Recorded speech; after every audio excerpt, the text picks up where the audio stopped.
Creatures of the night, let's talk about Ring of Honor. I don't even know where to begin. I made it late to watch the show, and like being an hour late from when the show started, the show already played twice. So the show was like just about 30 minutes, and I was kind of surprised about that. I was like, and did the show finish twice already? Which was interesting to me. We actually started off with Shane Taylor and Lee Moriarty teaming up to go against local talent. And when I saw local talent, I was just like, oh, do they want us to believe that these poor, unfortunate souls have any chance of winning or even defending themselves? And they actually don't. This was a squash situation where Shane Taylor and Lee Moriarty picks up the win. And I am just like, I don't understand it. I don't understand why two really talented men like Lee Moriarty and Shane Taylor should be doing this. This is nothing, and I'm not trying to take anything away from these two young men that were in the ring, but like they weren't even competition in any type of way where anyone will actually want to sit there and see what they might be able to do. There is literally nothing, and for me, I was like, this set the tone for how the rest of the show was going to be. And honestly, I just feel like we are definitely off to the wrong start. Up next, we have a Pure Rules match. We had Marti Belle, who we have not seen in Ring of Honor in quite some time. I know sometime last year for sure, but I don't think I've seen her this year over there.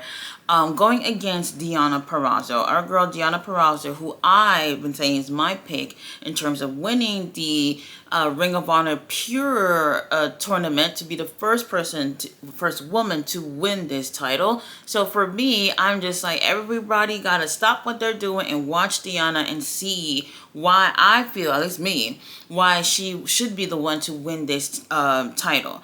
The match that they have was pretty decent. It was less than 5 minutes, and honestly, I was expecting that because Deonna, and when I think of all the girls that are in this tournament, aside from Serena, they're the more technical girls in this whole thing. So I feel like the Pure Rules really fit who they are in the ring. She ends up taking the win. She goes for an armbar as usual. Marti is like so close from getting her hands onto the rope for a rope break, but Deonna ends up hitting a Venus de Milo to lock both of them arms in, and a homegirl had to just say, I quit, and the referee ends up stopping the match. I like this for Deonna because I do feel like she looks dominating so far in these matches that she's been having. And I think maybe a lot of people are also feeling like, okay, she's definitely one of those top contenders when it comes to this tournament. There is still nothing in terms of when this tournament will actually take place. So I honestly don't know if we're going to see anything play out, at least for the pay-per-view, in a couple of weeks. So honestly, I can't say where that's going, but at least Deonna Purrazzo is looking good. We're not seeing too much of the other girls who are also in this tournament doing much on Ring of Honor. After this, we get Fred House backstage talking about how much they don't like Dark Order and some shit about them talking about his small package, and the only package that they should be talking about is the one that his girlfriend acknowledged, whatever the hell they were talking about. I didn't like it. Let's move on. Lance Archer versus Aaron Solo, which was over fairly quickly. Aaron Solo's super talented young man who every once in a while they're looking through the roster and you're like, oh, let's get local talent. Oh, wait, Aaron Solo's employed. Let's bring him out. And with Lance Archer, like, who's going to believe this man has even a chance? I actually am starting to like Lance Archer, part of the Don Callis family, but this honestly doesn't look like any type of competition, and I just didn't care for it. It was over quickly. Lance Archer takes the win. Like, Ring of Honor, are we even trying at this point? So now we have ladies in action. We have Mayu Yamashita going against Brooke Havoc. We haven't seen Brooke on the show for a while. Mayu, she did do a match with Toni Storm. I remember her doing that. It was either in Collision or Dynamite. That was a fun matchup. And I think she did something else recently too within AEW Ring of Honor. I can't really remember. But it was great to see her as well.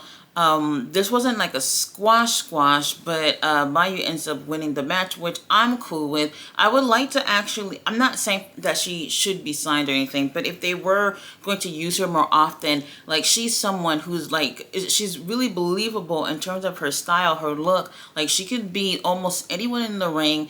And I would like to see them focus on her, possibly moving through the ranks within Ring of Honor. Hey, we'll see if they'll ever do that. Now, we do have our main event, and it just seemed like the show went by so quickly. All the matches seems to be really quick, so I think I would say that the main event was possibly the longest match from top to bottom. So let's talk about the main event with 8-man tag. So now we have the infantry teaming up with the Grizzly Young Veterans to go against the Kingdom and Top Flight. Like, the Kingdom are baby faces now, I think. I have no clue what's going on with that. But they're teaming up with Top Flight, which I thought was very interesting because I feel like the past few times that we've seen them, which is like not many, to be honest with you, it's been like flip-floppy in terms of if they're heels or baby faces. Anyway, I like all these teams, and for me, I didn't necessarily care for choosing like who I would prefer to win, because honestly I don't feel like we're seeing much in terms of a tag division, and if they were to be focusing on the tag division, we would probably be seeing like two teams just go against each other instead of teaming up two teams to do 8-man tag.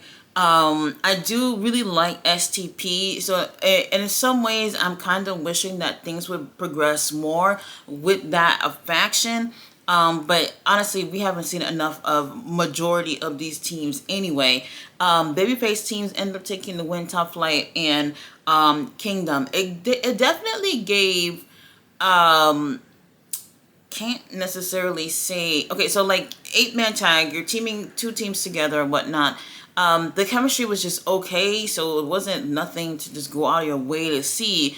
It was just giving babyface teams versus heel teams, and I would love to see more from all these teams, but it's just not enough. When I sit here and tell y'all that overall I'm watching this show, and I'm just like, y'all just threw some shit together and was just like, we're just gonna price it for $10 a month. And there's nothing going on. Like, how many AEW All In pay-per-view commercials am I gonna have to watch to fill in the gaps of this episode? I was just like, why is, oh my god, like I don't like to come here and just be negative about everything that I'm seeing, but the truth is I'm not seeing much. There are sometimes some episodes I'm like, I feel like maybe they're trying, but this one was just like, look, we got a lot of things that we're focusing on with AEW, so we're just gonna give them what we can give them for Ring of Honor. Like, some of the matches, when I tell you it was so dark in the arena, but I can see the Double or Nothing sign. I was like, Double or Nothing, wasn't that like 60 years ago? Like, y'all taped this shit a long time ago.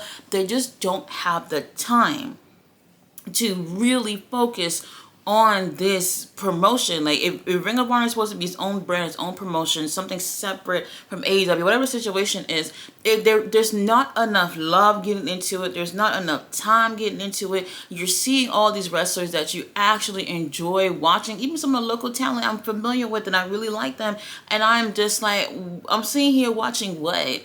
Typically, as a wrestling fan, I can literally pop in any promotion, just be like, they're wrestling, let me see what they got going on, and I can enjoy it. But this is a weekly show. You have to have stories and things for people to engage with, to continue to watch it on a weekly basis, and not just watch it on a weekly basis, but to pay for the shit on a monthly basis too. I know $10 doesn't seem like much, but that $10 could be going on something else. I actually feel like it's worth paying for. Like New Japan World, that $10 I pay for New Japan World, I get, sometimes I'm like, $10, that's it. I feel like they should be charging me more with the quality that they give when it comes to New Japan. But Ring of Honor, honestly, people are saying like, just put the damn weekly shows on YouTube, because if it's on YouTube, y'all can't complain.